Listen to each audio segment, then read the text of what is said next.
Hello and welcome students, আমি Arbaaz sir জ্ঞানজ্যোতি coaching সেন্টারে তোমাদের সবাইকে ওয়েলকাম। আচ্ছা, তোমাদের আমি অলরেডি বলছিলাম সায়েন্স ফ্যাকাল্টির থ্রুতে যেগুলো আমাদের সাবজেক্ট আছে, ধরে নাও যে যার যেটা সাবজেক্ট আছে, কারো ধরে নাও ম্যাথস আছে, কারো বোটানি আছে, কারো জুলজি আছে, কারো কেমিস্ট্রি আছে, যার যেটা সাবজেক্ট আছে তো তার যে সাবজেক্টের অনলাইন ক্লাস বা হচ্ছে অনলাইন নোটস যা যা প্রয়োজন হবে তোমরা অবশ্যই আমাদের সাথে যোগাযোগ করলে তোমাদের সমস্ত কিছু দেওয়া হয়, প্রোভাইড করা হয়। তো সেক্ষেত্রে তোমাদের হেল্পলাইন নাম্বার দেওয়াই আছে বোর্ডের মধ্যে, ফোনের মধ্যে দেখতেই পাচ্ছ। তোমাদের ফোন করলে সমস্ত কিছু বলে দেওয়া হবে। এবার তোমরা অনলাইন ক্লাসও করতে পারো, অনলাইন ক্লাসে তুমি নোটস নিতে পারো আলাদা আলাদাভাবে। তো সেক্ষেত্রে তোমাদের অনেকটা সুবিধা হবে, যাতে তোমাদের হেল্পফুল হয়, তার জন্য আমরা এই জিনিসটা করি। আচ্ছা, হ্যাঁ, এবার আছে তোমাদের আমি অলরেডি যেহেতু মেজর ম্যাথমেটিক্স ডিএসসি যার যার ছিল আছে আর কি অ্যাকচুয়ালি, তো সেক্ষেত্রে কি ক্যালকুলাস, জিওমেট্রি অ্যান্ড ভেক্টর অ্যানালাইসিসের মধ্যে তোমাদের 4টা ইউনিট আছে, আমি বলছিলাম শুরুতেই। তার মধ্যে আমি 2টাই ইউনিট ডিসকাস করে ফেলাইছি, ইউনিট 1 অ্যান্ড ইউনিট 2 সিলেবাস সম্পর্কে যত ডিসকাস করো তত আমি ডিসকাস করেছি, ঠিক আছে। আর বাকি যে 2টা চ্যাপ্টার বাকি ছিল, মানে ইউনিট বাকি ছিল, ইউনিট 4, এটা আমাদের এটা কমপ্লিট। তোমরা যদি না দেখে থাকো ভিডিও, তো অবশ্যই এই 2টা যে ভিডিওটা দেখে নাও, তাহলে তোমাদের অনেকটা সুবিধা হবে যে আমি কত ডিসকাস করেছি না করেছি। তারপর 3 and 4 দেখতে পারো তোমরা। তারপর আমি যেটা যেটা থাকবে তোমাদের ধরে নাও কোনটা টপিক বেশি ইম্পর্টেন্ট, কোনটা টপিক ঠিক করলে ভালো হবে, সেগুলো যদি আমি টপিক ওয়াইজ পড়াবো। আর অনলাইন ক্লাসে আবার যুক্ত হতে পারো। আর তোমাদের যদি নোটস প্রয়োজন হয়, নোটস মানে হচ্ছে ধরো তোমাদের যে ক্লাসটা করতেছো সেক্ষেত্রে তোমাদের নোটস তো লাগবে, এভাবে 1টা 2টা করে অঙ্ক করলে হবে না। তো সেক্ষেত্রে নোটসটা যেটা প্রয়োজন লাগবে তোমাদের, তো আমাদের সাথে যোগাযোগ করলে তোমরা পেয়ে যাবে, যে কোনো সাবজেক্টের জন্য পাবো। আচ্ছা, তো আজকে ইউনিট 3 এন্ড ইউনিট 4 ডিসকাস করি। তো ইউনিট 3 এর মধ্যে রিফ্লেকশন প্রপার্টিস অফ কনিক্সের মধ্যে তোমরা যেটা পড়ে এসেছো আগে করে ক্লাস 11 12 বা ছিল বা 9 10 যেগুলো করে এসেছো, কনিক্সের মধ্যে পড়বে। যেমন হচ্ছে সেকেন্ড ডিগ্রি ইকুয়েশনের মধ্যে পড়বে হচ্ছে invariance, classification of conics using discriminant মানে হচ্ছে এখানে আলাদা একটা বড় করে বি স্কয়ার ব্যালেন্স করেছি, ডিসক্রিমিনেন্ট একটা করেছিলাম, সেটা আমরা সিধু আচার্য থেকে করেছিলাম। তো সেম ভাবে এখানে একটা জিনিস আলাদা ডিসক্রিমিনেন্ট আসবে, সেটা হচ্ছে ধরে নাও তোমাদের ইনভেরিয়েন্স হিসেবে উপরে থাকবে, যেটা ক্লাসিক্যাল সেকেন্ড ডিগ্রি ইকুয়েশনের মধ্যে পড়বে।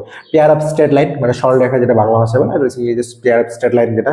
নেক্সট হচ্ছে তোমাদের সার্কেলস বা কনিক সেকশনে যেটা যা থাকে, উপবৃত্ত, পরাবৃত্ত বা হচ্ছে হাইপারবোলা, ইলিপস বা হচ্ছে প্যারাবোলা, এইসব জিনিস যে আছে এগুলো কিন্তু করতে হবে।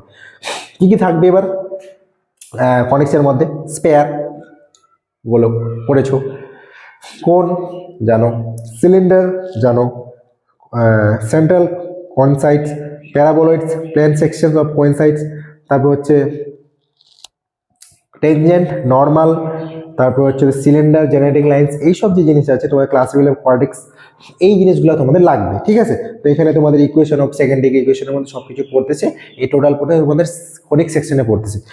কনিক সেকশনে যেহেতু পড়তেছে, তো তোমাদের এই জিনিসটা করতে হবে। তার মানে হচ্ছে ক্যালকুলাসের পার্টটা অনেকটা বড় হয়ে আছে তোমাদের। আমাদের দুইটা ইউনিট যে বলেছি, সেই 2টা ইউনিট তো হয়ে সাথে 3 নম্বর ইউনিটটা হয়ে গেল। এবার ইউনিট 4 কি আছে? Product of 3 or more vectors, এই ভেক্টর অ্যানালাইসিসের মধ্যে পড়তেছে। তার মানে আমাদের 3টা কাজ করলাম। প্রথমে আমাদের ক্যালকুলাস ডান 1 2 তে, 3 তে আমাদের কি হলো, জিওমেট্রি ডান। এবার আমরা কি করব? Vector analysis. ভেক্টরের প্রোডাক্ট করতে হবে, প্রোডাক্ট তোমরা সব খুব বেশি সবাই জানো, কিন্তু প্রোডাক্ট কীভাবে করতে হয় না করতে হয়। তো সেক্ষেত্রে প্রোডাক্টের ক্ষেত্রে তোমাদের অ্যাপ্লিকেশন ইন জিওমেট্রি পার্টটা আবার আসবে, যেহেতু জিওমেট্রি করতেছো তোমরা। এখানে introduction to vector valued function, যেমন হচ্ছে independent variable, operation with vector valued function, এসব কি আছে না আছে, লিমিটস, পয়েন্ট, কন্টিনিউটি, এইসব জিনিসের উপর দেওয়া থাকবে। অ্যান্ড আরেকটা জিনিস থাকবে ডিফারেন্সিয়েশন। ডিফারেন্সিয়েশন কীরকম ভাবে, মানে তোমার ভেক্টরটা তো করেছো, নর্মালি ডিফারেন্সিয়েশন করেছো, কিন্তু ভেক্টরের উপর ডিফারেন্সিয়েশন করতে হবে, ঠিক আছে। ভেক্টরের উপর ডিফারেন্সিয়েশন এবার করতে হবে। নেক্সট হচ্ছে কি, তোমার integration of vector function, integration পার্টটা হচ্ছে ভেক্টরের উপর কীভাবে থাকতেছে না থাকতেছে। আর একটা লাস্ট হচ্ছে তোমাদের পার্ট হচ্ছে কি, one independent variable. Independent variable থাকতেছে কি থাকতেছে, ফ্রিডমলি থাকতেছে বা ফ্রিডমলি থাকতে পারতেছে না, সেটা হচ্ছে তোমাদের দেখতে হবে, ঠিক আছে। তো এই হচ্ছিল তোমাদের ইউনিট 3 আর ইউনিট 4। আমি অলরেডি তোমাদের ইউনিট 1 অ্যান্ড ইউনিট 2 ডিসকাস করে ফেলাইছি। এবার ইউনিট 4 অ্যান্ড 3 ডিসকাস করে দিলাম। তো তোমাদের মেজর ডিএসসি যে কোর যেটা পেপার ছিল, সেক্ষেত্রে তোমাদের calculus, geometry and vector analysis clear হয়ে গেল সিলেবাস সম্পর্কে। এরপর আমি যেগুলো ভিডিও যতটা পসিবল হবে আমাদের তরফ থেকে ততটাই দিব। আর তোমাদের আমার অনলাইন ক্লাসে যুক্ত হতে গেলে অবশ্যই এই নাম্বারে যোগাযোগ করবো। নোটস বা তোমাদের যা যা প্রয়োজন হবে এই নাম্বারে যোগাযোগ করলে তোমাদের সমস্ত কিছু বলে দেওয়া হবে, ঠিক আছে। তো থ্যাংক ইউ আজকের ভিডিওর জন্য। সবাই ভালো থেকো, সুস্থ থেকো, থ্যাংক ইউ।